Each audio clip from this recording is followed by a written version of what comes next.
رمضان کا چوتھا روزہ ہمیں یہ یاد دلاتا ہے کہ صبر کرنے والوں کے لیے اللہ کے پاس بے شمار انعامات ہیں۔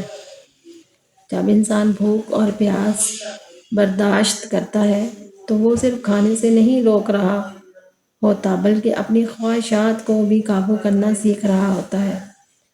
یہ روزہ ہمیں سکھاتا ہے کہ خاموشی میں بھی عبادت ہے، صبر میں بھی طاقت ہے اور اللہ پر بھروسہ کرنے میں سب سے بڑی کامیابی ہے۔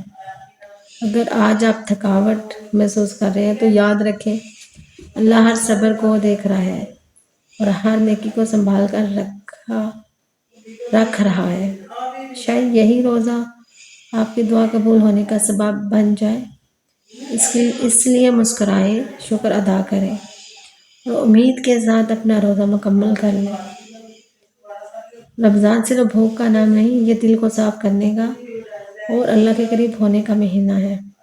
چوتھا روزہ صبر، شکر اور اللہ پر کامل یقین کا پیغام دیتا ہے۔ جو شخص اللہ کے لیے صبر کرتا ہے، اللہ اس کے لیے راستے آسان کر دیتا ہے۔ ایک سجدہ انسان کی پوری تقدیر بدل سکتا ہے۔